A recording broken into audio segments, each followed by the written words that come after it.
So today's AMA is all about the how.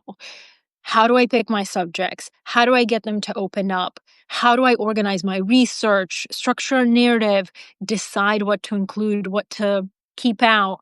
Um, and, you know, if you've been with me for a while now, you know that I love specifics. So I'm hopeful that this AMA is very, very specific about tools, tactics, mistakes, ethics. I get into all of it. If I keep glancing over there, it's because I have some notes on each question. So FYI. But I see now that on Substack you can add questions to the chat. So if you have any questions while I'm talking, feel free to put them in here. I'll glance down and try to keep up with them. But the questions that I'm about to go through are some that the readers of the profile have submitted before the AMA. So I'll start with those and then answer any others that you guys may have. Welcome, everybody. Wow, this is great. Okay, the first one is for a profile. How do you pick the subject? Okay, so me personally, because I don't work at an organization and because I do have the autonomy to choose whose stories I tell, I'm drawn to people whose stories haven't been told in a meaningful or nuanced way, or whose public image only kind of scratches the surface as to who they really are. So I look for a deeper narrative. I look for tension. I look for reinvention, a contradiction, something that hasn't necessarily been shared before, or something that I've picked up on that I think other people may have missed. So take Anthony Scaramucci for as an example. People were like, "Why?" And I was like, "Because you think you know him, but you don't really know him." And one of the biggest pieces of feedback I got on that profile was people went in thinking they would deeply dislike him based on whatever they thought about Anthony Scaramucci, and they came out of the profile thinking, "Man, I actually I get it. Like I kind of like him." So it's almost like an exercise in changing perception in some cases. Um, so with Anthony, I wanted to understand how someone could rise, fall, rise again, fall again, and rise again. He keeps doing this thing and reinventing so quickly and so relentlessly.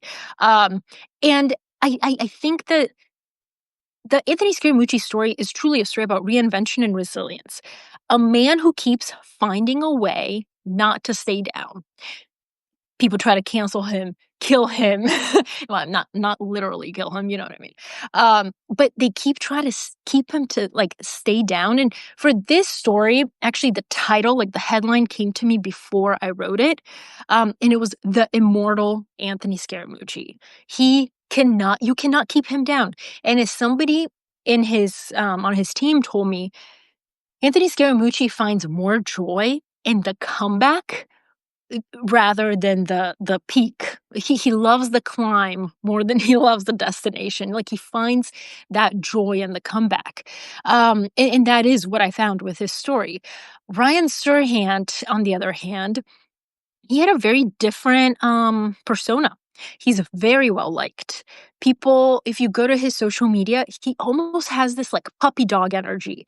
He's very charismatic. He's enthusiastic. He's over the top energetic. People are drawn to him. Like they want to like him, right? He has the perfect story. Struggling actor, finds some money in real estate, makes it his passion. But when I was doing my research, when I talked to him, it was actually when I talked to him that this was revealed to me much more so than in my research phase because he's not forthcoming about it. Ryan Serhant is a very bright, magnetic personality, but he's driven by something very dark, which is revenge. Revenge is not your puppy dog energy type thing to be motivated by. He's driven by something much colder, much darker, much more introspective than I just want to be successful. You know what I mean? So it's like those themes. And when those things jump out, and you notice and you observe, it's like, wow, that's so fascinating. And what mirror is Ryan Serhant holding up?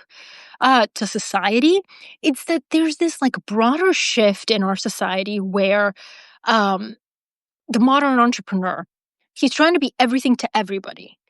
But the thing is, Ryan Serhant is an underdog, but he has this powerful, powerful tool and engine of distribution that his deep pocketed competitors don't have.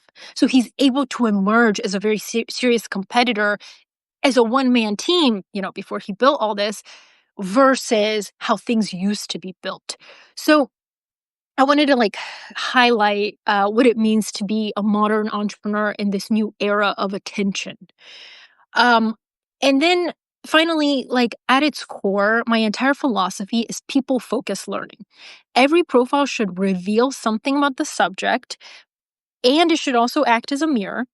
And I think that the best stories don't just tell you who somebody is, they make you ask, what can I learn about myself through them? And so that's kind of how I approach it, how I focus on who to profile. How do you talk people into being interviewed? Oh man. All right. So let's just be clear. I get rejected left and right every single day about going in to shadow someone and profile someone. However, when someone agrees to talk to the profile or me, it's never out of obligation. It's a true, pure yes. And I take that yes very seriously. And it's a very hard yes to get because I'm very well aware that I don't have the institutional weight of a Fortune or a Vanity Fair behind me. So if a person is saying yes, they're saying yes to me, not to the logo necessarily, right? Over time, hopefully that'll change. But I do think that when you don't have that reputation yet, it's a double edged sword. It comes with novelty, and people are willing to experiment and take a bet on you. But also, like it is a risk. Who am I? Why am I the best person to tell the story? So it's a lot of convincing and selling and explaining and over explaining. But once the stars align and it does work, it's so much better. It's like it's the best thing on earth because I know that this person trusts me enough to let me into their world and let me go spend a day with them, right? um if someone gets like antagonistic or tries to control the narrative, I have the freedom to walk away because I work for myself. um, and I also think that I don't always have to walk away. A profile doesn't necessarily mean you go shadow the person you have access. That'd be great. It'd be amazing. But if you talk to enough people in their orbit, you get a pretty good picture of that person without having to go observe them for an entire day, right? So the gold standard of profiles is actually something called Frank Sinatra Has a Cold, written by Gay Talese, where he wanted access. He was supposed to go shadow Frank Sinatra, but Frank Sinatra woke up with a cold, so they canceled it. So he spent, months observing him from afar, talking to people, to his assistants, to everybody. And he wrote this profile that is almost much better than if he had talked to Frank himself. So it is possible. It's just that I want to get access because I do think it's something that traditional media these days does not do anymore. They don't have the resources to send reporters to another city to report. They don't have, they don't want to spend the time. One reporter, 2 months on a story, you're crazy. It's just the quick turnaround is what it's about. And I think I have the luxury of being able to go somewhere, spend the time, get to know them, interview 25 people. Like, because I am my own boss and this is what I choose to focus on. What everybody else isn't doing, I will do. And that's how I approach it. Another reader said, I'm curious about your toolkit. Do you use Word, Excel, Notion, or something else entirely for writing and organization? So I'm sorry to say, but my toolkit is very basic. I use Notion and Google Docs, primarily Google Docs. I keep everything organized by making new documents for new things. So when I'm working on a profile, I'll have a person's name and then I'll have separate documents for each part of the process and I'll just like link out to them, right? So I'll have, as an example, Ryan Serhant. Then the next thing next to his name is pitch. So this is my story pitch. Before I write any profile, I put together a pitch that I send to my editor and I explain, here's why I think he's relevant. Here's the story I'm trying to tell. Here's the themes I imagine I'll be exploring. It's a one page, it's nothing long. Then she gives me feedback, and then I proceed. So I have the pitch, then I have a separate one for background information. Background information is the research process. I go through every podcast they've done, video interview they've done, book they've written, and I drop in little things that I think could be interesting. Then I have a source list. All the people I want to talk to for this, their old drama teacher, their childhood friend, their mom. With ideally, I'll add contact information. So then next to each name, so then I can go through, email them, try to interview them. And sometimes the most unexpected people say yes. Then I have my list of questions for when I go shadow the person. Then I have quotes. I transcribe the interviews. It's a lot, but I use something like Otter to transcribe it. And then, I go back and listen. Then I have a document for scenes. And what I mean by scenes is that when you spend a day with someone, you want to show the reader as if they were there themselves. A scene is like, as if you're watching a movie and how the opening scene comes out. So with Ryan Serhant, what I chose to do was drop the reader in the green room of the Today Show right before Ryan Serhant was about to step on set because I wanted to play with that theme of he's performing. He's an actor. It's a performance. He has his private self, which many of us do, and then he steps into the role of media mogul, real estate, emperor, and he turns it on. And there's this like moment where he goes from I'm just doing my thing. He's super quiet. He's a normal guy. And then the second that camera turns on, larger than life personality, that mask gets put on. So I love moments like that where the mask kind of slips. You kind of get to see the real person. So those are scenes. I just jot down things that could be interesting that play to the larger theme of the story. Then I have my first draft, then my editor's edits, then another draft after my editor's edits, then draft 3, then fact sheet. So I put every single fact in the story in one Google Doc so that I can have a call with my subject or their PR people and go through every single fact. I'm not the type of journalist who likes to blindside you. I don't like to surprise you. I want you to know every single fact that will be in this story. Everything's buttoned up. I don't want to get shit wrong. So he was born in 1988. He was born in Houston, Texas. His childhood dog's name was X. I want all of those things verified. I don't give, I only tell them if this is false, correct it. Like, tell me. Otherwise, I don't need your comment on what I'm including in the article.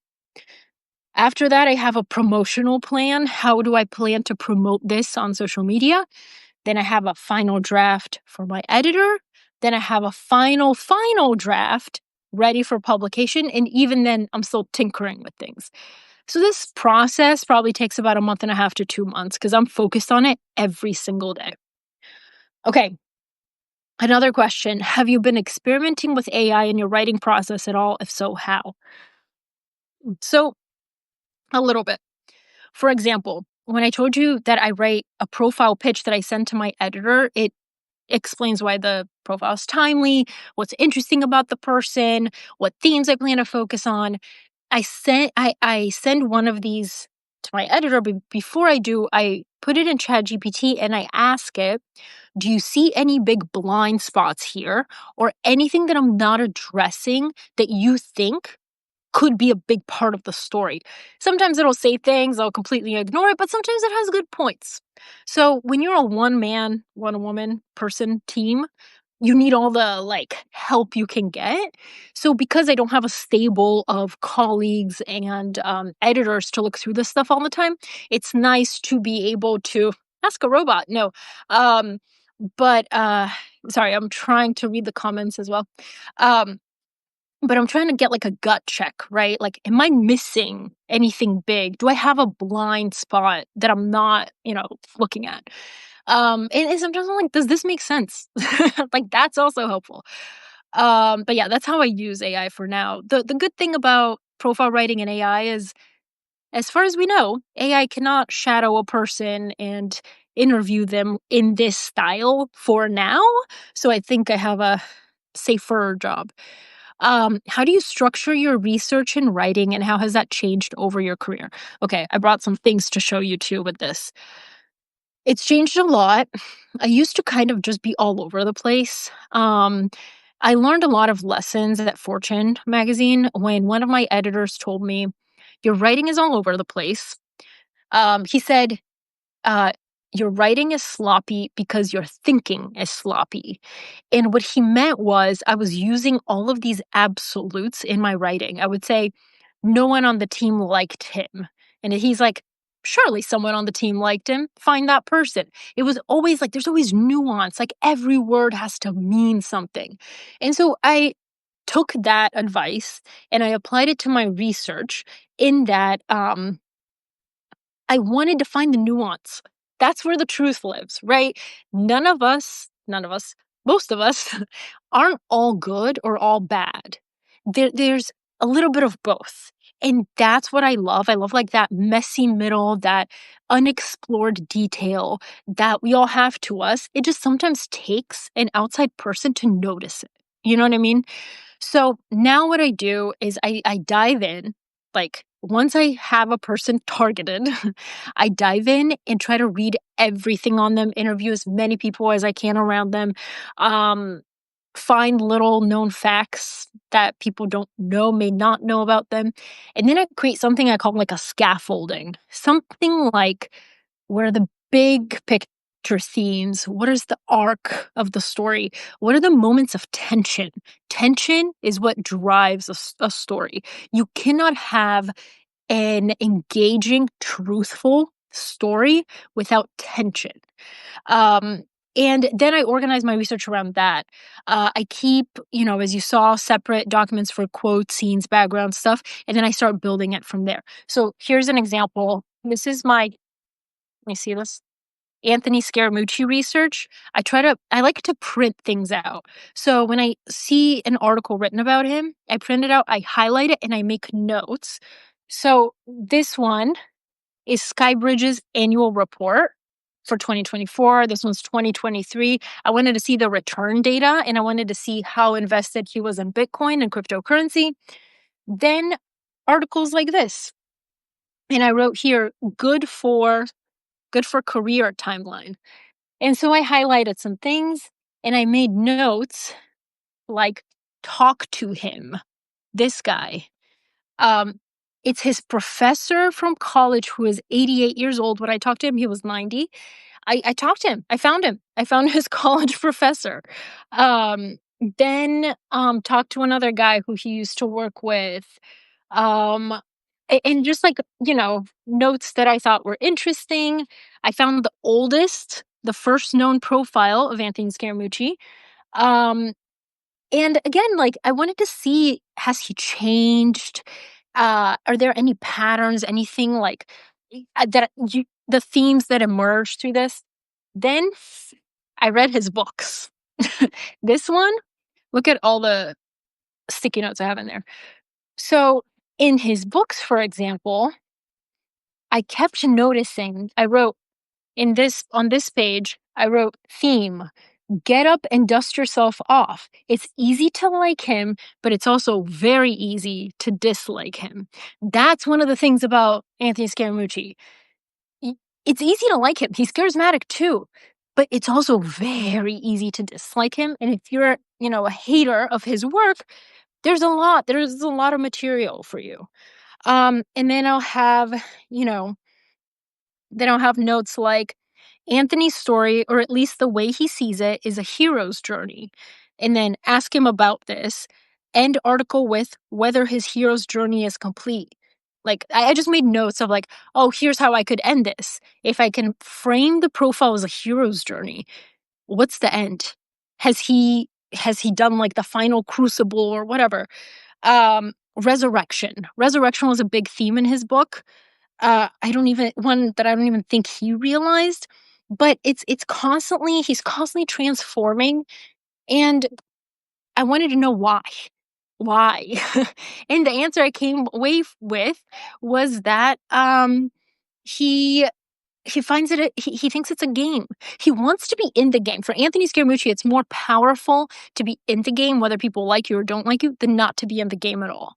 Like that's the core of what his life is ultimately about.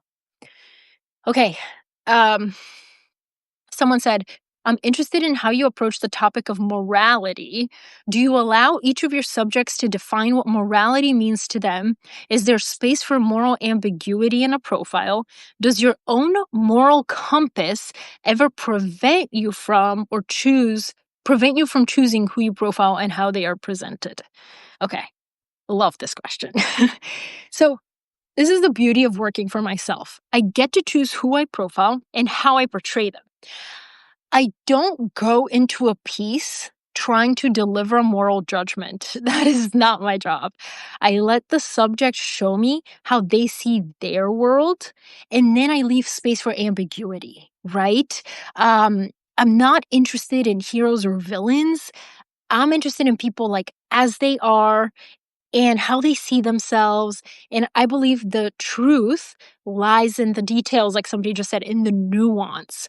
The truth is somewhere in there. We've all done immoral things that other people would deem immoral, but like, I'm not God. I'm not here to be like, well, that was. So anyway, I do think that I let the people show me who they are and how they see themselves. And then I try to show it back to them kind of with, through the lens of me as an observer, but hopefully a more impartial observer, because I think we've lost that in journalism today. It used to be that at least pretend or try or go in with an open mind that you are unbiased, at least try. Now it's like everything is biased, everything's out the window. It's hard to get to know somebody without getting to know the person writing about them. But anyway, it can work in some ways, it's just not for me. That said, my own moral compass does come into play. If someone's values or behavior deeply, deeply conflict with mine to the point where I'm so biased that I don't trust myself, that I'll go in with an open mind, I'm just not gonna profile them. I don't think, like, my job is to understand my subject. It's not to endorse them or vilify them. So if I can't go in myself with an open mind, I choose to take myself out of the story. So that actually happened recently. Um, a profile that I was working on that I was very excited about fell through at the last minute. And in that last minute, I saw things that I found out about the founders where I was like, oh, I don't think I'm an unbiased party at this point. And I thought to myself, like, okay, maybe I can still do all right around without access to them. But because I was too biased at that point. I just chose not to do it. And it doesn't mean that it's not a good story. It's actually an amazing story. I hope somebody does do it. It's just that I'm not the right person to tell it. Okay, how do you navigate? This is similar. How do you navigate the ethical questions Janet Malcolm raises in The Journalist and the Murderer? Um, I love this question. It's a great question. While I have not read it, I am familiar with it. Um, in The Journalist and the Murderer, the core ethical dilemma that Janet Malcolm raises is the idea that in journalism, especially in long form profiles or biographies, they can involve some kind of betrayal of the subject. So you gain somebody's trust, you get really close to them, they think they know what you're gonna write, and then you flip and you write something totally different. It's like if you go in and you're super nice to someone, super kind just to get the interview, and then you turn around and write a hit piece on them, it's like that. Um, this is something I think about constantly, but because I'm so aware of it, my goal in every profile is to be fair and not flattering. Like, if you ever work with me and you're the subject and I'm observing you, I'm very flat. Like, I have a personality outside of, you know, my in my life, I'd like to think that I have a person with personality, distinct personality, but when I'm in that room or I'm following you around for the day, I don't you wouldn't know who I am. Like, I am not there to put my own things on you or tell you, "Ooh, you're doing an amazing job," or like, "I really like that." Um, I try to chime in with questions, but it's never to flatter or give away, like, what I'm thinking or how I'm perceiving this thing. So, I don't shy away from, like, complexity or contradiction. Sometimes I'll even challenge, when appropriate, the subject. Um, for example, with Anthony Scaramucci, we went back and forth on something. He said, what was it? He said, oh, so he was trying to tell me that he thinks people don't like him because, he's doing these big things and he's in the arena and he's putting himself on the line. And I was like, you think it's because they're jealous of you?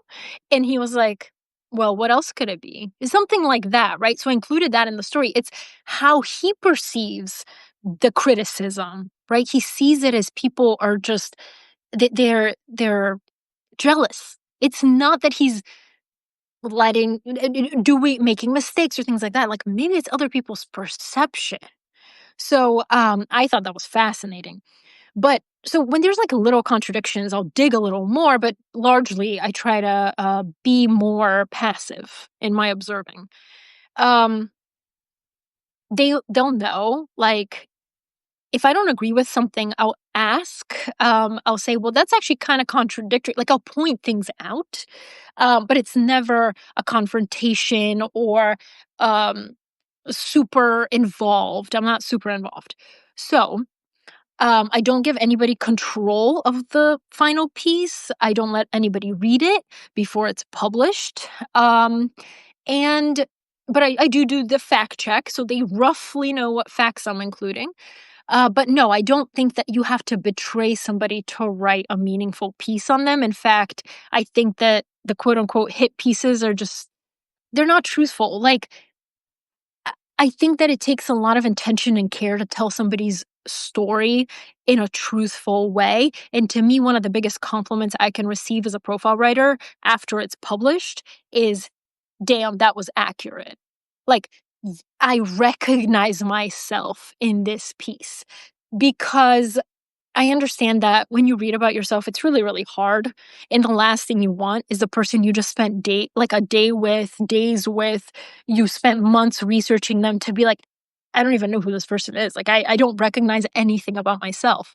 Um, sure, there's some sections that they would love to not be included. I'm sure Ryan Serhant didn't find it particularly comfortable to read that he that there's a personal cost to his success and he doesn't spend that much time with family, and like, I noticed certain things. I'm sure he didn't love that, but it was accurate. You know what I mean? Like, he wasn't like, "Oh, she was just trying to make things up." Like, that is a part of my story. So I've done my job if the person can recognize themselves in the story, even if it is hard to read. What are some psychological tools you use when profiling someone? A lot. And let me tell you, those psychology and sociology classes I took in college really paid off here. Um, I pay attention. Sorry, I'm reading Caroline's comment. Yeah, so I had a hard time getting Sirhan for a while, but now the story is on his. Oh my god, I'm sorry about the sirens. The profile is on his Instagram. and on the website. So I'm assuming they thought it was accurate. So, some psychological tools you use when profiling someone. So, I pay attention to mostly what isn't said, the hesitations, the contradictions, the patterns that keep coming up across interviews. So, all this research, all the interviews that I've done with them, like, what are the things they keep repeating? But more importantly, what are the things that they try to avoid and try to like sweep under the rug? Like those are like that's where the tension lies and that's where the truth lies, I think. Um I try to understand their worldview. So what drives them? What scares them? What inherent wound are they trying to heal? I do think that all of us have some sort of unspoken need that drives us, right? Why do we keep doing what we do every single day? There's something we're trying to resolve within ourselves. So I try to constantly ask myself, what is underneath the surface here? Like, what are they trying to tell me without actually telling me? What do they crave but never quite say? And um, often I find that that crave or need is not going to be found in their words, it's in their actions. And with a profile, when somebody tells you who they are, I could sit here and tell you, I'm the nicest, most generous person all day long. Like I could sit here and tell you that.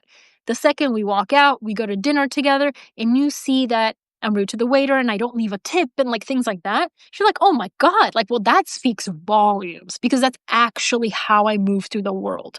So who you are is not what you say. Who you are is actually how you move through the world and how you act within it and interact with other humans. So let's say, like, so what do I mean by like a psychological need? It's like, do you have a need for validation, for love, for revenge, for redemption? Um, Eric, thank you. Sorry, I just saw the comment. Love the profile. Just wanted to mention the interview with The Rock was a favorite. Stuck with me. I never actually interviewed The Rock, but I mini profiled him and he shared it across social media. That was a really cool moment for me. And he still wishes me a happy new year every once in a while. I don't know why, but hopefully I'll get to profile him one day. So okay, so if once I identify or try to identify that core need, um, it's much easier to write the profile from there because you have that scaffolding, you have that overarching theme of their life, right? So with Anthony Scaramucci, it was so good. It was so good because he kept trying to convince me that he doesn't have a need for redemption. He doesn't need to be validated by his peers who don't take him seriously on Wall Street. He doesn't care. He doesn't care. And then I turn my head and look at his bookshelf and see a figurine of himself with an orange cape and a Bitcoin logo, which is his biggest bet, that says, fuck off, we won. That says otherwise, right? He does have a need for redemption, for being right, for people being like he got it. After so much up and down, he nailed it. So it's like that's what I'm looking for. Ryan Serhant has a certain performative nature to him where he's so used to performing and being on camera all the time that he rarely drops the mask. So I was like hyper aware going into that day. I was like, I gotta see that mask drop. um, so I kept asking him questions about moments in time where he wasn't famous. Before all the real estate, before the Bravo show, before the Netflix deal. Like I wanted to see like who were you really and what did that mean to you? Um and what I found out surprised me. He was severely bullied as a child because he really liked acting in theater and his peers did not. He was bad at sports. His family had an obsession with sports. And it's a form of validation, but he's driven by revenge. He wants to prove those people wrong. And it doesn't matter that this happened 30 years ago. He still has that like need, right? So it's a very different Ryan than we see on the internet. And it's one that I discovered needs to be successful less to prove himself right and more so to prove other people wrong. Um And that's a powerful, powerful driver of somebody who's so relentlessly focused on success as him. Okay, we got Vincent said, any inside nice to see you, Vincent. Any inside info you can share on your next book? Loved Hidden Genius, such a fan of the profile in your work. Thank you so much. Currently thinking about another book. We'll see. I love focusing on the profiles, and perhaps somehow that can turn into a book. I've always wanted to write a biography of someone, so we'll see. We'll see where that goes. But thank you. Um, what are some good biographies or profiles you would recommend? Okay, I'd recommend this woman reporter. Her name is Taffy Brodesser Akner. She now writes for TV mostly and writes books, but she used to be a celebrity profile writer for GQ and New York Times. And she's freelance all over, but yeah, it's a master class, her profiles, in blending reporting with psychology. I do much less of the psychological examination that she does, but she's a master at it. She's so good at like digging so deep. You're like, she's really in that person's head. But what she does is almost kind of like Inception. You're not just like, as the reader, you're not just observing the subject, you're observing Taffy observe the subject. And you're kind of seeing you're seeing your experience through her experience, through their experience. It's fascinating. She wrote this profile on Gwyneth Paltrow, the founder of Goop, and an actress, obviously. What makes the piece so compelling is that Taffy went in with a question. Why do people so deeply hate Gwyneth Paltrow? There's so many rich celebrities. Why her? And the answer that kind of emerges in the themes of the profile is that Gwyneth breaks all the unspoken rules about how you should act as a rich white celebrity who's, has it all, seemingly has it all.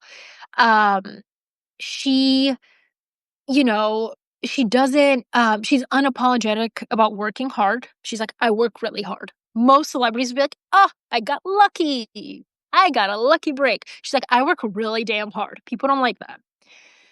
She doesn't pretend she's just like us. She doesn't do that. She's like, I eat healthy, I eat vegan, I eat all this crazy stuff. She really doesn't. She really doesn't. And she refuses to self-deprecate. And people cannot stand that. We don't like that. There's this like cliche that if you read like a woman's fashion magazine or whatever profiling someone, even if it's like a health magazine, the the subject always like goes out with the writer to lunch and orders a big fat greasy burger and eats all the fries and gets ketchup all over their face. And they're like, oh, look, I'm just like you. I just perform to be this. But she doesn't do that. And we don't like it. So all of her work is really good. That one's really good. There's one where she did on Nicki Minaj, where Nicki Minaj fell asleep during the interview. And the way that Taffy worked that in was like, if you're working as hard as Nicki Minaj, you'd be tired too. It's a fascinating exploration of just psychology. And then for memoirs, I would recommend The Sun Does Shine by Anthony Ray Hinton. He was in prison for 30 years on death row for a crime he did not commit. That one was fascinating. And then I also really enjoyed On the Front Line by Clarissa Ward, who I think is one of the best war zone journalists of our time. Okay. Someone said, I'd love to know what your process looks like from initial draft to hitting publish. The way I would describe my process is intense and obsessive. And for the people in my life, when I'm writing this stuff, sorry. Because when I dive deep into someone and I find all these like interesting things about them, I immediately want to tell someone. So I'm constantly like, did you know? But yeah, I love that. I really love the research phase. Because I immerse myself so far in their world, it's just fascinating to see why certain things emerged. I listen to obscure podcasts. I look through court documents in some cases. I read their annual reports, old press releases, how they have changed the narrative of them to fit better now, especially if they've been in the business for a long time. So in the research phase, basically, I'm looking for themes and patterns. Then the interview phase, I spend as much time with them as they will give me, ideally in person, ideally in their world. I want to see how they interact with others. I want to see how they carry themselves. I want to see w- their reaction. Okay, I have a really good example here, actually. This would have never happened if the interview was on Zoom. If I was interviewing Ryan Serhant on Zoom, this is very unlikely that this moment would have happened. But I to as part of my preparation process, I interviewed his old boss. And Ryan Serhant, before he started his own brokerage firm, he only worked at one place for 12 years. It's called Nest Seekers. And I reached out. I had no idea there was beef there, but I reached out to his former boss and the founder of Nest Seekers. And I was like, hey, doing a profile on Ryan Serhant, would love to have your voice in there. And he was like, no. And I was like, okay, it would really benefit. Like if so, whatever. We went back and forth. He ultimately gave me a statement in which Ryan's old boss took credit for Ryan Serhant's success. He said something along the lines of, you know, I helped him get on the show. I built his brand, his career. It was one of the greatest experiments in real estate, in modern real estate, something like that. I was like, oh my God, okay, amazing, great, thank you. Can't wait to ask Ryan about this. So when I was in person with Ryan, I was like, so talk to your old boss. I just want to read you one quote and get your reaction and comment on what you think.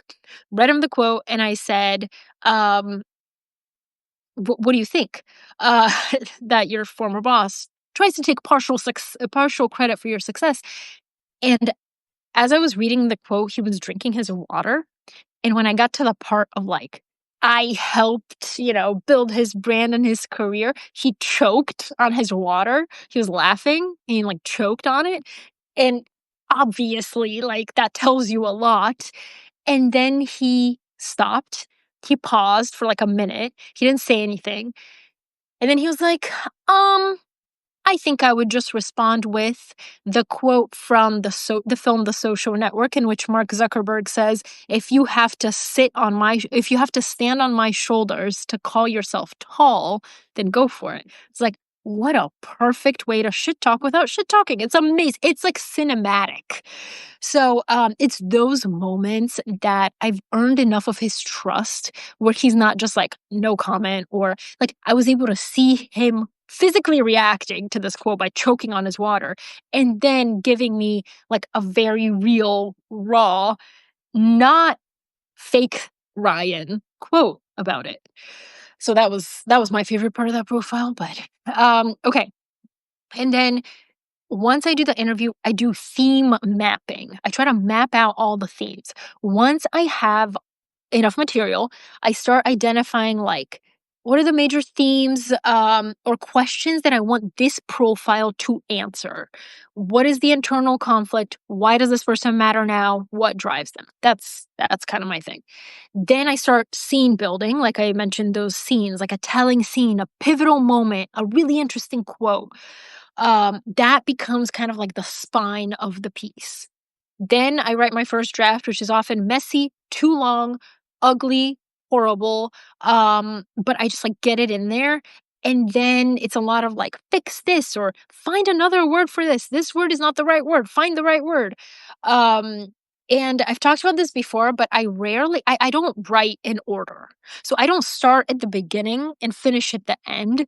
I usually start like in the middle, then go to the end. Then I'm like, maybe I should start it here. And then it's like, nah, that's the wrong scene to start it with because it doesn't embody the theme of this piece. So I switch that. So my writing process is kind of like the completion of a jigsaw puzzle. There's all these pieces, and I just like they will eventually fit together. Eventually, not right now, but eventually. And they're constantly like simmering in my head as I'm walking around, as I'm doing the dishes, like whatever I'm doing, it's constantly in my head of like, that fits there, but there's no transition. So now I need to find that transition. And like maybe this other person could fit there. It's like a mental thing, but I love it. I love the puzzle making of writing a profile. Okay. Then then I do my like first edit. So once I have a draft, I send it to my editors or one of my editors. And then she helps tighten it, cut it, shape it. She asks questions that are unclear. Like one of the really helpful things with Ryan Serhant was I had all the ingredients, but she was like, I don't know why. She's like, why is he this driven? I don't get it. She's like, why does he wake up at 4 in the morning? Why does he not go to home until 10:30 p.m.? She kept asking why throughout the piece. So it was clear that I hadn't done a good job explaining what drives Ryan. And I was like, oh, well, it's revenge that he's driven by. And like, here's why. She's like, okay, now include that. There's a layer of revenge. That's your answer. That's why he's so extraordinarily driven than many of us because he has a need to prove people wrong. So I kind of like worked that through. But it's just really helpful because when you're in it, you can't see outside of it. And it helps to have people there to be like, wrong, do it this way, try this. Okay. And then the next phase, once it's been edited, is fact checking and gut checking. So I go back over everything. I literally print out the profile, which is like 4,000 words, and I go word by word and put a check mark. I learned to do this in college when I worked at my college newspaper. You want every single word to be accurate. I look up things that obviously I know happened. So I know that, Lehman Brothers failed or whatever. So I go online and I make sure that is true. And then I put my check mark on it. Everything has to be like buttoned up. I don't like publishing something and then having the subject be like, well, actually, he was born in 1987, not 1988. I'm like, that was a stupid mistake on my end. So everything is fact checked. The things that I cannot objectively fact check myself, I go to the person and then I do it with them. And then I go to a second editor who reads it for clarity, tone, what else? Flow. Does it make sense? And then one of my biggest things that I do is I send it to family and friends. I want to know, will my mom read this and be like, I don't get a single word of this? Or will she be like, oh, like I actually understand who this person is? Like I want to know, do you understand who they are? And did you take something from this profile yourself? The family and friends is more of like a gut check. I don't always um I don't always take their feedback. If multiple people are giving me like totally different things, oftentimes it's like a personal preference for them. So I need to hear it over and over to be like, okay, you have a good point. Otherwise, it's like I prefer it this way or not this. So yeah. Okay, and then I do like a final read. I go back one last time for like rhythm, tension, does it flow well? Is it interesting? Does it hold your attention? Another thing that one of my editors said was like, this part you can really shorten because like it's really started dragging. Like it wasn't that interesting. And I felt like the pace was off. Like freaking music. Like, okay, the pace is off. Let's keep this going. You want the reader constantly engaged. I don't want you being like, oh, I have to get through 1,000 more words of this. And then I hit publish and I let it go. Okay. Somebody said, what's your editing process and how has it evolved as you've scaled? What initial mistakes did you make with editing? And what are your top editing tips as a result? So I work with two human editors that I deeply trust who were both my colleagues at Fortune Magazine. And I've learned the hard way that editing is not a group project. If you ever want something edited by multiple people, send it to one person first and then the next person. What I did with my Scaramucci story is I sent it to both of them.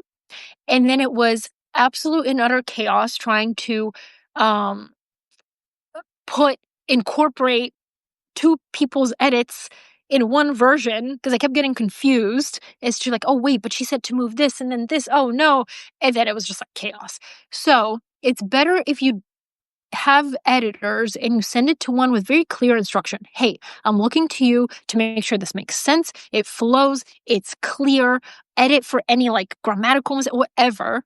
And then the next person, hey, your job is more comprehensive. The structure of the piece makes sense. Should I be cutting things? I need to cut 1,000 words. My Ryan Serhant one was so damn long and there's so many things that I left out of it that I wish I kept, but I knew I can't go over 4,200 words. Like, that's insane. So I tried, the editors really help with that because I was married to certain sections and they made really good cases as to why I shouldn't be married to those sections. Okay. How do you make people feel comfortable talking to you, sometimes about vulnerable or difficult things in a short amount of time? I mean, this is a question with an answer that can be applied to like personal relationships, professional relationships, strangers. Like, how do you make people comfortable talking to you? When I am shadowing someone, I try to show up as a real person, not as, hi, I'm Paulina the journalist. Like, that's dumb.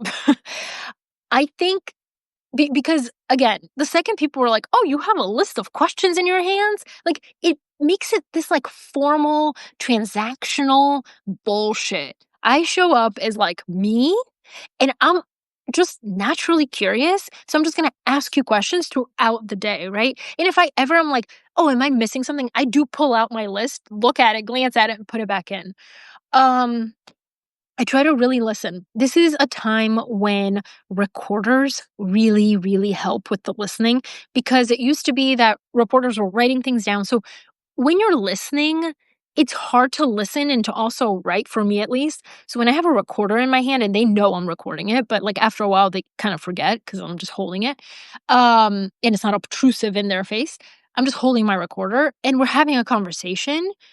It's so much more natural and I listen so much better when I know that this thing is being recorded. I'm constantly like, "Is it being recorded?" But yes, it is.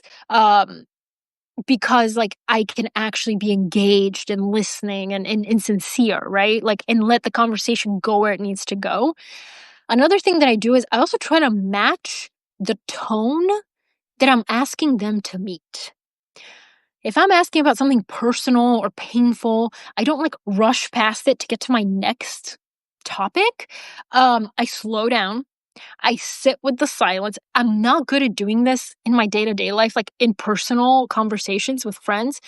I get so uncomfortable with silence. If somebody's like silent about something, I'm like, let me jump in and I don't do that. It's like a different person when I'm shadowing someone. Um, when Ryan Serhant was telling me about the bullies in childhood or when he was telling me about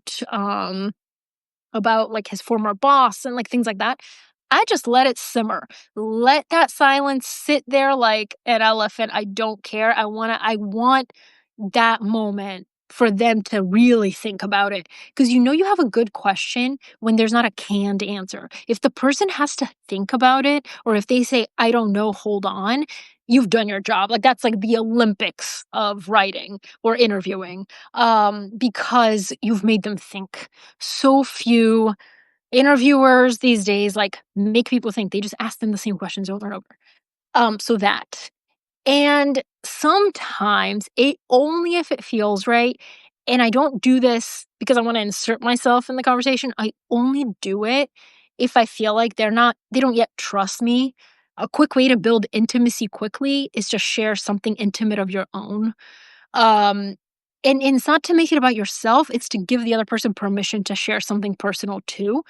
And yeah, like that really creates a sense of mutual trust quickly. They're like, oh, okay, like it's safe. Like I can share something with them as well. Vulnerability often invites vulnerability, but I use this very rarely, only if I feel like they don't quite trust me yet. Um, okay, and above all, I treat what people say with care.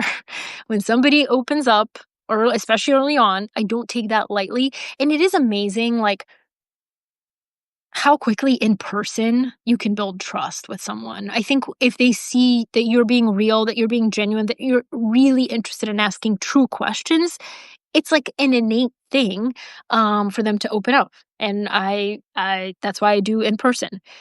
Camille said, "Going back to editing process, do you or any of your editors concerned about AI involvement on the way or going forward, even getting the majority of the real work done?"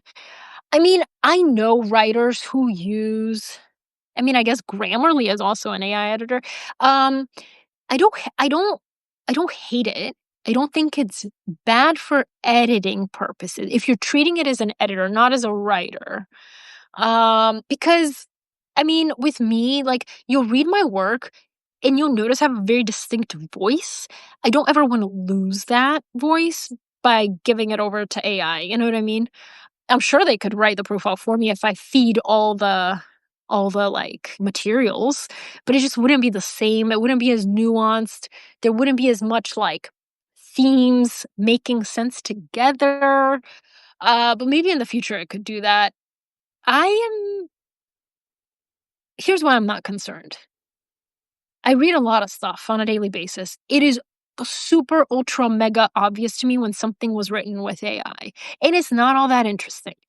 There's very little nuance. It's written like mostly like a legal document. And I think in a world of all this AI stuff, the true, like, genuine writers will come out. Like, thank God. Like, I think there's about to be a renaissance of imperfect writing. Um, and and I'll actually get to that because I have a question loosely around that. Um, so how do you somebody this is a great question. How do you assess the inherent nature of the person you profile? Inherent nature meaning, it typically stays the same throughout life unless there's some profound experiences like death or betrayal or complete breakdown of worldview. What patterns do you probe for to determine someone's inherent nature? Okay. So I don't think you can ever fully know someone's inherent nature, especially not as an outside person who's research them for 2 months, but you can start to see patterns that reveal how they move through the world and the way they see themselves. I pay close attention to how they respond to setbacks, not just successes. Did they, like, take responsibility for their mistakes, or do they deflect and blame others? Did they grow from the pain they've been through, or did they kind of get stuck in it or recreate it maybe? I also really pay attention to how they treat people who can't do anything for them. The waiters, the hostesses, the assistants, the people at the front desk. How do you do it? With Anthony Scaramucci, I didn't include this in the article, but probably should have. Every single person he interacted with, he would stand up, shake their hand, and ask them their name. It was not a performance, I can assure you. He kept doing it. People kept telling me about it. It was something that he just did because he grew up, like, in Long Island as a kid. He wasn't rich and famous by any stretch. He knows that those people matter, and they matter to him, and he wants them to know that they matter to him. So, like, I noticed that, like, it really stands out. Um, Repetition is a big clue.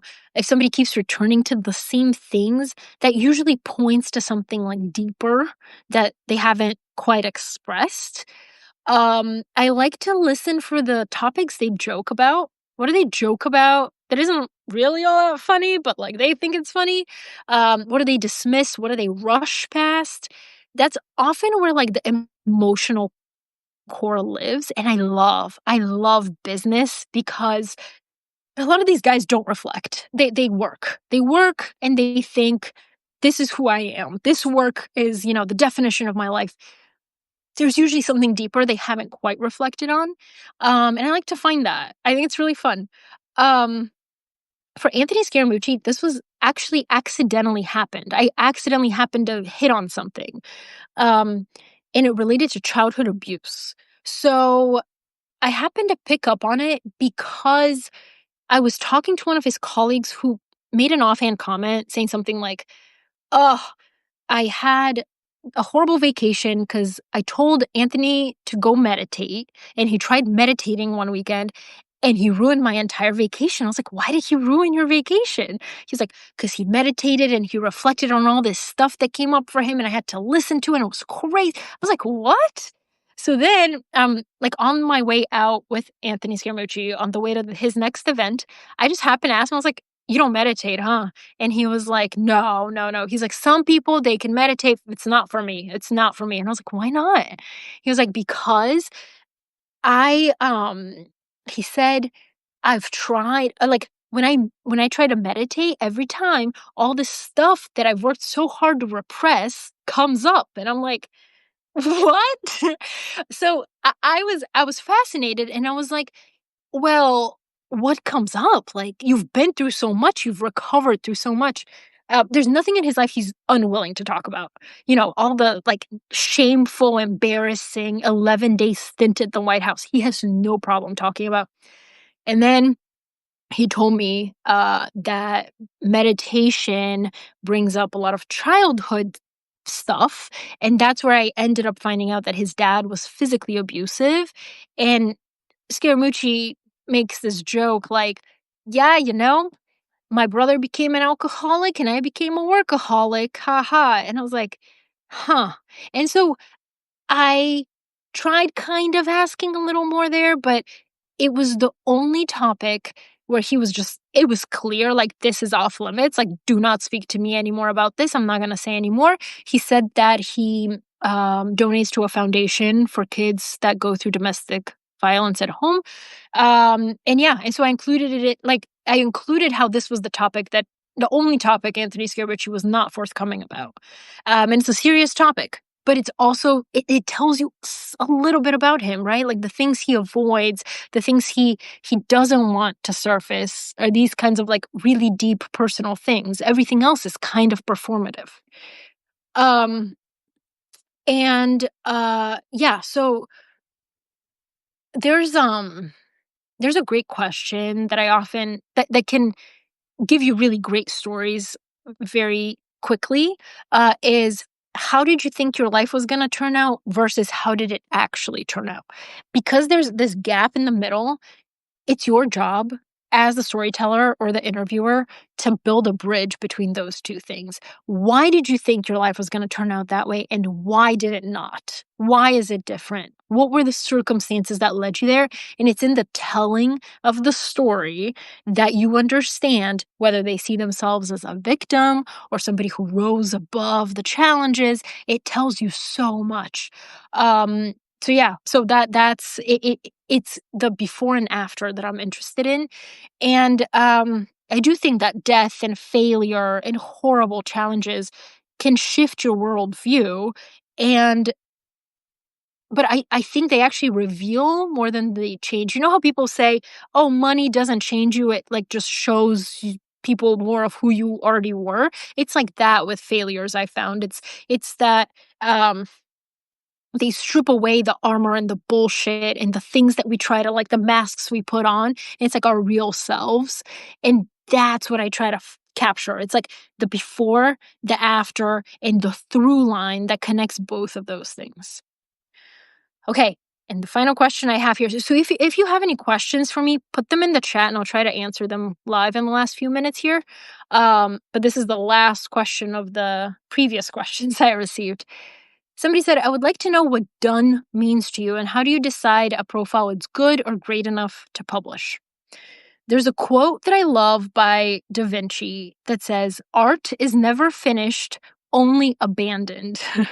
And that's how most profiles feel to me. You can keep tweaking them forever and ever and ever, which I try to. But over time, I've learned to kind of listen for that internal signal that's like, this is honest. This is as close to the truth of this person as you're gonna get. Publish it. And once I publish it, it's like this like freedom. But yeah, you're never quite done. You're never done. Even still, I wish there were things I included but didn't include. Malcolm Gladwell also had this great insight that people remember things that are slightly off. They're not perfect. He has a quote that says, "You want an aftertaste, and that comes from not everything being perfectly blended together. That little bit of friction or rawness is what makes it memorable. So now when I finish a profile, instead of asking like, is this flawless? I ask like, is this interesting? Is there something in here that's really gonna stay with the reader just like how it did me? That's why it's so good when you work on something. It's good to let it simmer for a little bit without actively working on it because you see what your brain absorbs. For me, it was like a few quotes that stood out to me, that I kept thinking about over and over. Like, so with Sirhan, it was the line about revenge and the line about, if you want to stand on my shoulders to call yourself tall, go for it. With Scaramucci, it was when Scaramucci loves Superman. His entire office is Superman themed. And when I asked him about it, I was like, you see yourself as Superman. He was like, actually, quite the opposite. I think that Superman is the ideal that we all aspire to be, this moral high ground. But in reality, we're all just Batman. We're human, where, we fall for certain things and pleasures and we make mistakes, things like that. Like, he aspires to be Superman. I know he wants to be, but the reality is he sees himself as Batman. He's imperfect. So it's like those things that kind of I let them simmer and then they stick with me. All right. Any questions from you guys? Let's see. Wow, this is so fun. Thank you for listening to me for an hour. Um okay, let's see. Hold on. All right. Well, if you do have any more questions, you can just message me. You can find me at the profile, readtheprofile.com. That's where all my long form stuff lives, just everything lives, all the interviews, I've been writing the profile for 8 years now, which is crazy. So if you have any feedback, if you want to message me, and yeah, thank you. Thank you. So nice. And I always say that like a great profile isn't just about the person being written about, it's also about the person reading it. So these kinds of conversations remind me that there really is a real appetite for stories that go deeper than the surface level. And I think it is quite contrarian to be writing long form profiles in a world that is seemingly very short form and very short attention span. So, like, I'm doing the things that I would have loved to do at a traditional media organization, but they just don't do it anymore as well. So I'm going to try to be the best at it. um, and yeah, so if I didn't get to your question today or you think of something later, just message me on Substack. Thank you guys. Have a great day.